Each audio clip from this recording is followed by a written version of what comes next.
Halo Sobat Garnet sekalian, bertemu lagi di Garnet Geologi Berkabar lewat internet dengan aku, Vira, sebagai host pada kesempatan kali ini. Nah, kali ini kita bakal ngobrol bareng sama salah satu dosen senior di Teknik Geologi Universitas Diponegoro, yaitu Bapak Triwinarno.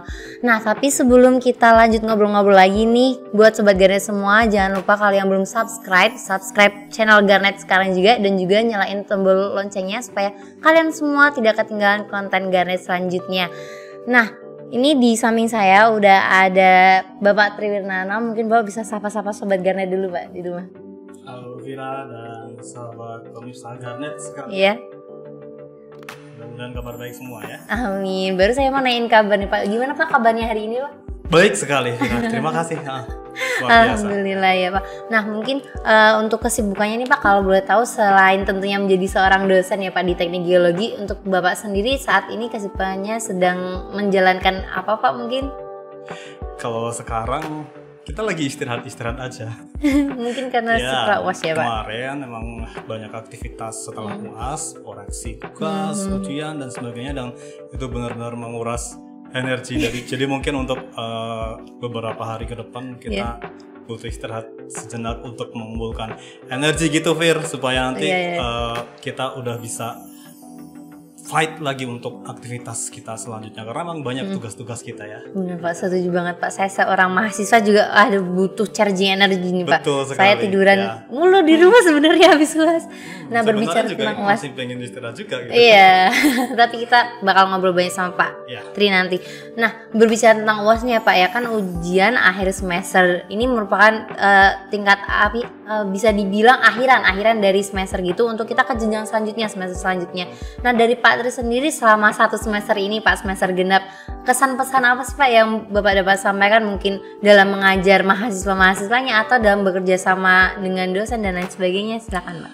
Kalau kita lihat sekarang, kondisi sekarang ya, didukung dengan kondisi yang udah lebih bebas, nggak pandemi lagi, artinya semua aktivitas bisa dijalankan secara offline, tatap muka begitu ya. Saya pikir itu lebih kondusif sebenarnya untuk kita berkoordinasi antara dosen dengan dosen, antara dosen dengan asisten, antara asisten dengan praktikan, juga dengan dosen dan mahasiswa ya. Tetapi memang mungkin ini karena masih penyesuaian barangkali ya. Iya, penyesuaian dari online ke offline itu masih terasa hawanya, masih terasa auranya. Jadi memang kami dosen kemarin banyak mengeluhkan hasil ujian UAS gitu yang nggak sesuai harapan kita ya. Jadi kita tuh bertanya-tanya, apa kami yang nggak bisa menyampaikan atau karena memang lagi masa penyesuaian ya, karena memang biasanya mungkin ya yang anak-anak baru terutama ya 2021, 2022 dari SMA kan mereka terbiasa online gitu ya. Tiba-tiba waktu kuliah langsung offline mana ujian lagi ya Pak ya. Iya. Jadi kalau online waktu kita masih masa online kalian ya 2020 itu masih online itu namanya bagus-bagus. Aduh. Iya benar. Iya benar banget Pak. Bener kan? Benar sekali. Tapi begitu kita coba beralih ke offline, nggak tahu katanya karena memang kurang persiapan atau masih shock dengan sistem. Dan memang kalau offline kan harus mengandalkan kekuatan diri sendiri ya, kemampuan sendiri-sendiri. Itu benar-benar kelihatan bedanya kelihatan Pak. banget, iya. Tapi it's okay, ini penyesuaian. Jadi memang karena mungkin beberapa tahun ke depan kita akan menjalani sistem offline, jadi saya pikir nggak apa-apa, penyesuaian. Kita perlu itu memang. Nah, kedepannya memang harus mempersiapkan diri secara lebih baik gitu untuk menghadapi apapun ya, baik ujian, UAS, ataupun sidang-sidang seminar, pemetaan, seminar, mata kuliah seminar, juga sidang skripsi, semua dijalankan secara offline. Jadi harus menyesuaikan dan berarti memang harus upgrade diri sendiri gitu Fir. Bener banget, ini juga saya setuju banget ya Pak. Saya seorang mahasiswa juga awalnya shock gitu loh Pak, awalnya ujiannya online gitu, aduh tiba-tiba offline, bener-bener nggak bisa nanya sana sini gitu. Iya. Nah kan semester ini kan juga kita semakin tinggi semester juga tentunya itu tujuan kita di perkuliahan yaitu lulus ya Pak, lulus menjadi seorang sarjana. Khususnya kalau teknik geologi berarti ST, sarjana teknik, atau biasanya orang-orang tuh suka bercanda Pak, ST itu senyum terus. Ada bilang ST, tapi ST itu kepanjangannya senyum terus Pak. Jadi kita sama perkuliahan senyum terus Pak sebenarnya.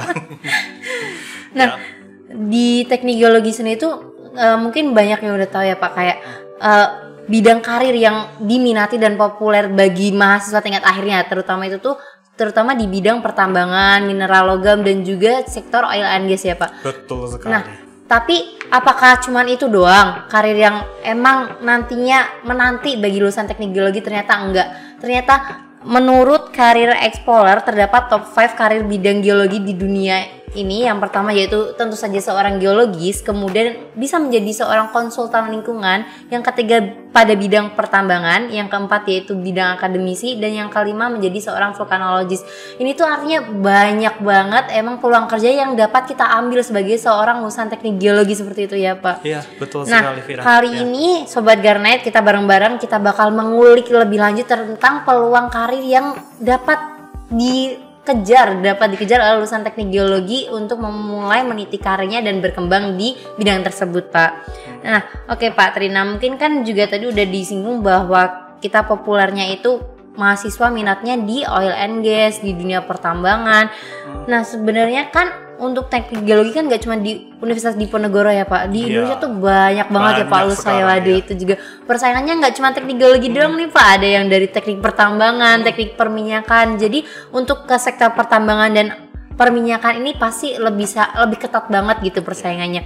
Nah kalau dari Pak Tri sendiri, menurut Bapak tuh apa sih karir apa saja yang sebenarnya tuh bisa kita apply, bisa untuk kita memulai karir, peluang kerjanya itu bagus selain dari dunia pertambangan dan minyak ataupun gas ini Pak? Silakan. Oke Vira, jadi sebelum kita bicara karir nih ya, kita lihat aja sebagian besar mahasiswa yang masih aktif kuliah nih. Kebanyakan dari mereka itu mengambil mata kuliah atau bidang pilihan itu pasti di bidang migas, minyak dan gas bumi, dan geologi logam. Iya kan? Benar. Hampir sebagian besar itu fakta. Dimanapun, nggak cuma di geologi Undip. Nah, kita bisa lihat berapa orang sih yang mengambil bidang yang mungkin bisa dibilang, mohon maaf, kurang dilirik gitu ya, seperti paleontologi gitu-gitu. Kemudian kayak mineral-mineral non logam gitu-gitu. Ya, itu sebenarnya mencerminkan pilihan bidang studi mereka, itu pasti mencerminkan pilihan karir mereka kan gitu.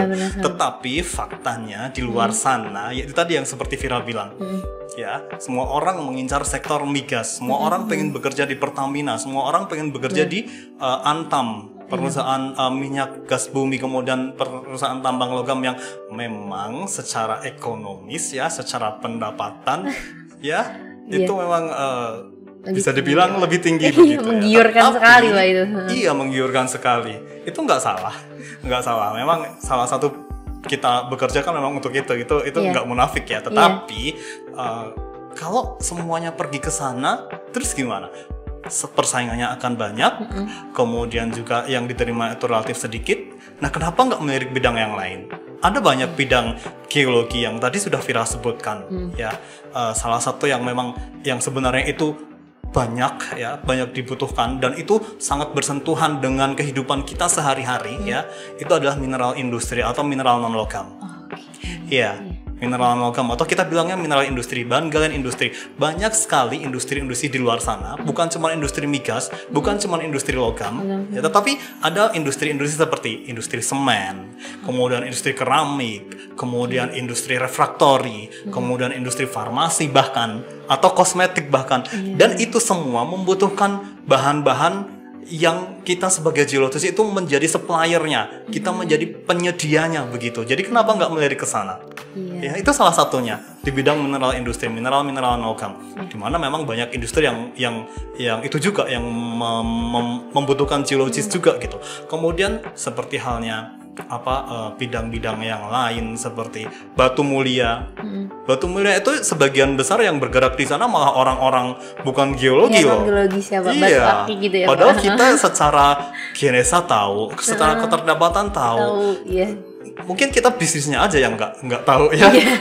Itu bisa menjadi salah satu peluang. Kita tahu harga batu mulia berapa. Iya tahu. Lumayan itu Pak. Iya. Jadi kalau kita bisa mendalami itu bagus juga itu.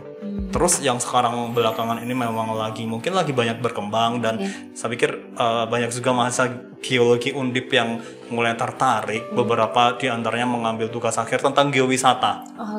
Geowisata itu kita lihatnya memang sepele, simple gitu ya. Jadi kayak cuman piknik-piknik, jalan-jalan, tapi kan asik bisa menghasilkan. Itu belum banyak yang secara profesional mengusahakan loh.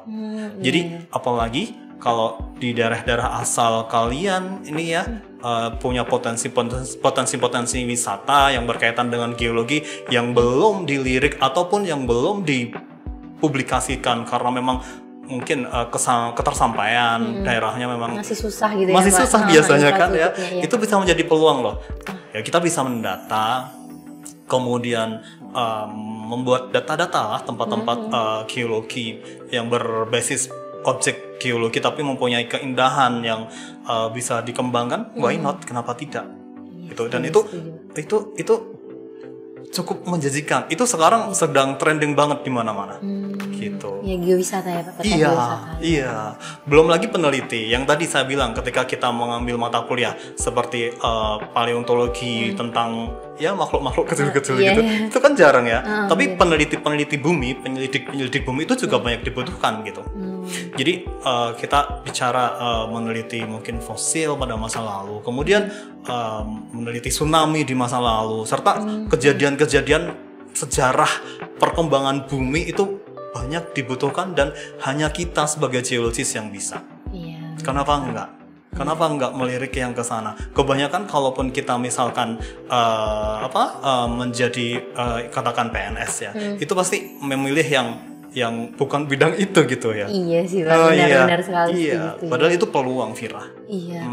Iya, mungkin juga karena yang geowisata lebih karena tidak ada pengembangan gitu, jadinya biasanya masyarakat yang memang warga asli sana berusaha mengembangkan, dan itu kadang kurang support ya Pak, karena juga kalau yang geowisata kayak orang-orang desa biasanya mengembangkannya ya udah tempat wisata aja, kita narikin parkir atau apa, biasanya kalau wisata kayak gitu ya Pak. Mungkin kurang dalam sektor geologinya gitu. Padahal itu prospeksinya gede ya Pak, geowisata. Mana Indonesia juga negaranya indah banget. Betul, apalagi banyak banget, kita tahu kan Indonesia secara tektonik, secara geologi itu wah di mana-mana. Iya.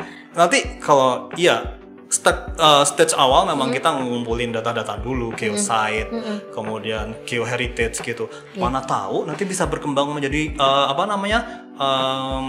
yang kayak yang lebih luas itu ya.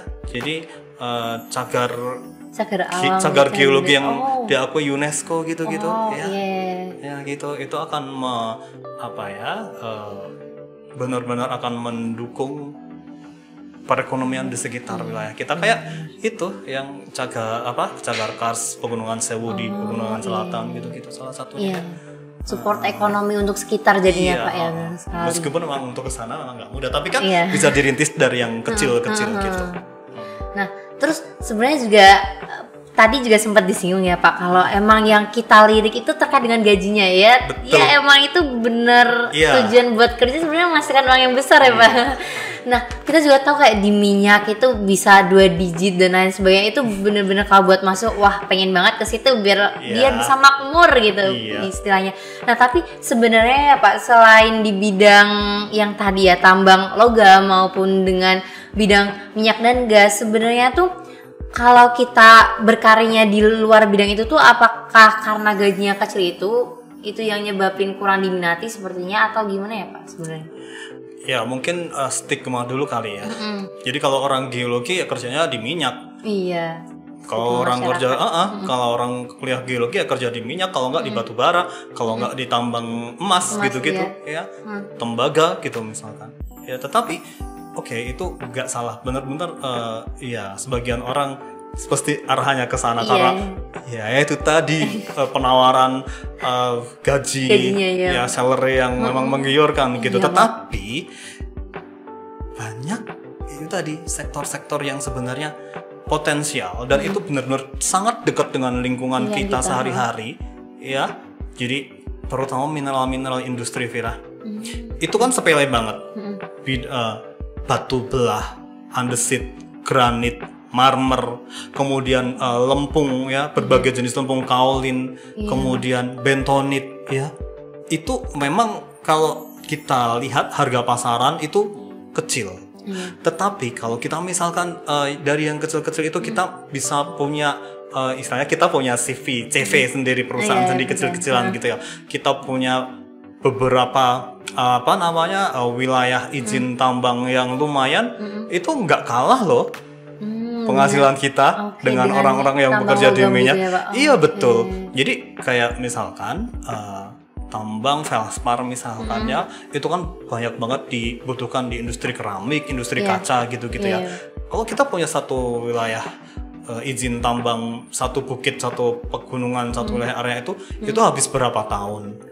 Bisa habis berapa tahun? Kita bisa ambil berapa banyak gitu banyak ya? Iya, batu andesit, batu Merapi, pasir Merapi. Ya memang meskipun secara itu orang-orang lokal, warga lokal aja bisa mengusahakan gitu. Tapi kita tuh punya poin plus, kita sarjana geologi yang pastinya tahu lebih banyak seluk-beluk persebaran, kemudian apalagi ilmu bisnisnya mestinya kita wawasannya lebih luas.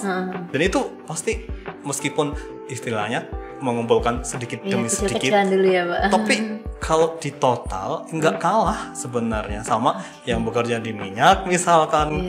Ya mereka hitungannya US dollar ya, kita kan rupiah. Tapi rupiah sedikit demi sedikit kan menggunung juga gitu. Seperti pepatah ya, bibit lama-lama jadi bukit. Betul. Ya, Pak. Iya, seperti itu. Iya. Nah, mungkin juga kan kalau bisa dibilang berarti kita kalau mau yang mencoba yang non logam, kita mulai kecil-kecilan, istilahnya kita jadi entrepreneur, jadi mengusahakan diri sendiri dulu untuk membangun misalnya Pak. Kan kalau yang tambang logam maupun yang perminyakan kita kerja apply dan orang lain. Kalau ini kita bangun sendiri gitu Pak. Buruh. Kalau yang kecil-kecil itu kan secara perizinan itu lebih mudah, paling sampai level ke provinsi atau kabupaten aja. Dan kita jadi bos, kita jadi owner nih. Enak gitu. Kita nggak kerja sama orang lain gitu. Artinya kita yang mengatur orang gitu. Bosnya daripada jadi pegawainya gitu. Nah, ujungnya juga sama-sama menghasilkan, menguntungkan gitu. Nah terus juga kan tadi juga terkait dengan stigma ya Pak. Kan memang tadi juga Bapak udah nyinggung kalau teknik geologi ya di minyak, di tambang, batu bara, emas dan lain sebagainya. Mungkin kalau kita menilik ke masa lalu ya Pak, sebenarnya nggak jauh beda kayak PNS gitu nggak sih Pak? PNS itu udah yang top gitu, orang-orang ngejarnya pada PNS terus, dan bahkan mengesampingkan pekerjaan lain kalau nggak PNS enggak gitu. Calon mantu juga nyarinya bahkan yang PNS itu Pak dulu ya. Nah kalau yang di geologi sendiri ya Pak, stigma kayak gitu sebenarnya masih berlaku nggak sih Pak untuk orang-orang modern kayak gini? Kalau saya lihat ya, memang terutama yang dari daerah ya, PNS itu masih menjadi sesuatu pekerjaan yang sangat diidam-idamkan, terutama oleh orang tua.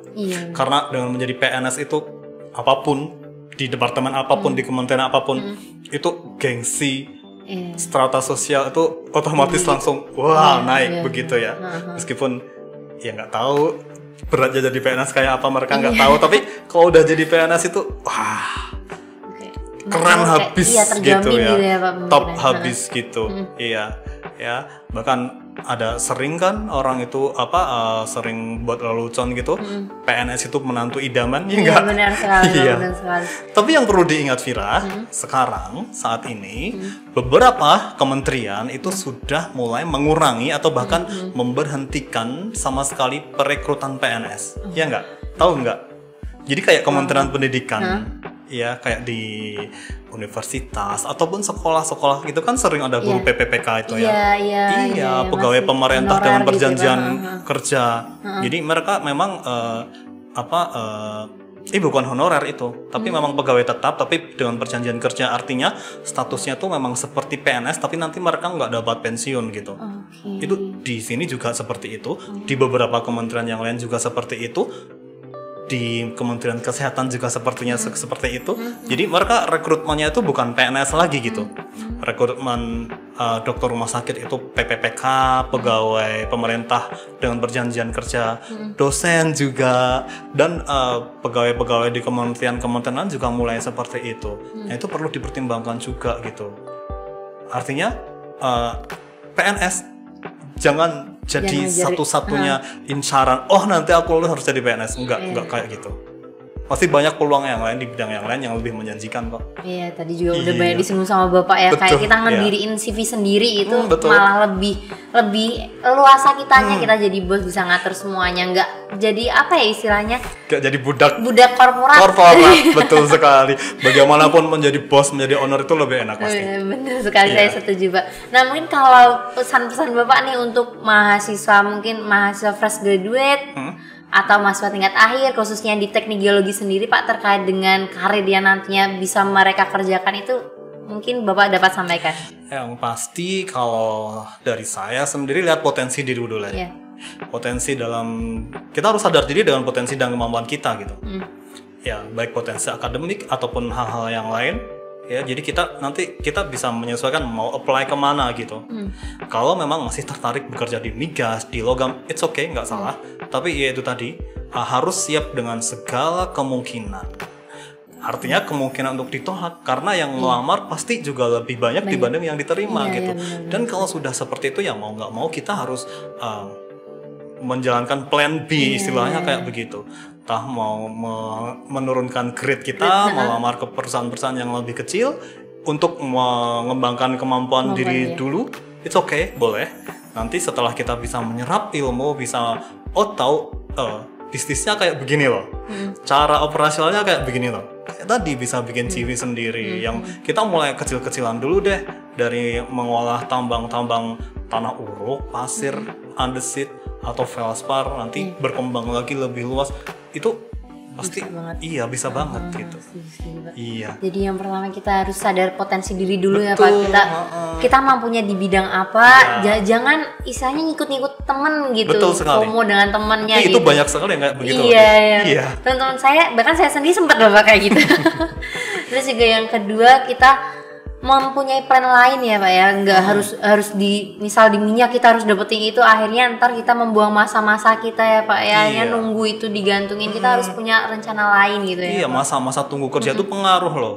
Masa fresh graduate kalian tuh terbatas loh, nggak selamanya tuh jadi fresh graduate terus. Mereka juga artinya perekrut HRD itu juga ngelihat CV kalian, ini lulus kapan, pengalaman kerjanya apa. Kalau udah lulus 2 tahun tapi kok nggak ada pengalaman, nah itu mendingan kita dapat dulu deh yang mana. Kalau misalkan harapan yang utama tadi belum dapat, ya kita bolehlah di CV atau perusahaan-perusahaan yang lebih kecil, it's okay kayak gitu, buat nambah pengalaman CV dan sebagainya, terutama pengalaman sih kalau menurut saya. Nah, terus juga kan tadi kita udah ngobrolin banyak banget ya Pak. Nggak kerasa sih Pak, ini sebenarnya udah banyak yang kita obrolin, peluangnya tadi juga udah banyak banget. Kita bisa bergerak di yang non logam ya Pak. Kemudian kita juga bisa geowisata yang kurang dilirik juga. Terus tadi juga penelitian yang juga masih kurang banget ya Pak ya. Pendidik bumi istilahnya kayak begitu. Bumi gitu itu ya, memang Mas, kalau itu memang di instansi ya, BRIN sekarang. Pendidik bumi itu kalau dulu LIPI ya, sekarang BRIN. Oh, udah ganti nama ya Iya. Pak. Oke, nah nggak kerasa nih Pak, kita udah sampai di penghujung acara bisa dibilang kayak gitu. Tapi saya punya sedikit tebak-tebakan buat Bapak. Ini disordered sih Pak. Boleh, apaan tuh? Dua-dua aja, 2 soal aja. Yang pertama itu, kalau Bapak bisa, ini jawab cepat aja ya Pak. Yang pertama, bulu tangkis atau bola? Bulu tangkis. Sebenarnya saya udah tahu jawabannya karena sering nonton story-nya gitu. Bulu tangkis jagoan Bapak selain Indonesia mana Pak? Malaysia, negara tetangga berarti ya Iya. Pak. Kalau pemain favorit Bapak di timnas Indonesia? Timnas apaan? Bulu tangkis. Kalau sekarang saya suka Fajar Alfian sama pasangannya itu siapa namanya? Saya lupa. Iya yang berdua gitu ya Pak, cabang itu ya. Oke, selanjutnya Pak. Rian Ardianto ya, Fajar Rian. Fajar. Oh iya Pak. Kemudian yang kedua ini juga sebenarnya saya kayaknya udah bisa menebak nih Pak, tapi kita tanya kan, Bapak lebih milih kucing atau ikan? Kucing dong. Terus seluruh mahasiswa teknik geologi semua udah tahu ya Bapak tuh pecinta kucing banget ya. Di rumah ada berapa kucing Pak kalau tahu? Sekarang cuma 3. Tinggal 3 aja, aku udah batasin. Udah di study semua biar nggak berkembang biak terus. Makin banyak nanti ya Pak ya. Nah mungkin itu obrolan banyak kita, bukan sedikit, itu memang banyak obrolan banyak kita terkait dengan peluang karir ya Pak untuk lulusan teknik geologi. Dan topik ini tuh didedikasikan sebagai langkah teknik geologi Universitas Diponegoro dalam mewujudkan Sustainable Development Goals nomor 9, yaitu terkait dengan industri, inovasi, dan juga infrastruktur. Dan harapannya para sobat Garnet, penonton Garnet ini dapat termotivasi dan tercerahkan mengenai dengan dunia industri dan tadi juga inovasi maupun infrastrukturnya. Iya. Nah, mungkin untuk penjelasan kita kali ini, obrolan kita kali ini dapat kita cukupkan ya Pak ya. Mungkin nanti lain kesempatan kita bisa ngobrol bareng sama Pak Tri lagi. Silahkan. Iya, dan untuk Sobat Garnet jangan lupa klik tombol like ataupun dislike juga boleh kalau memang kurang suka dengan acara ini ya. Tapi lebih ke like-nya aja ya gitu. Terus juga jangan lupa subscribe, terus juga nyalain loncengnya biar kalian update terus dengan konten-konten kita selanjutnya. Dan juga boleh banget untuk komen, mungkin mau ngasih ide buat kita konten selanjutnya apa, bahasanya apa, boleh banget. Klik aja di tombol komennya, masukkan aja komenannya. Nah, mungkin cukup sekian dari saya ya selaku MC pada kali ini. Dari saya undur diri dan juga Bapak Tri juga undur diri. Kami ucapkan bye-bye.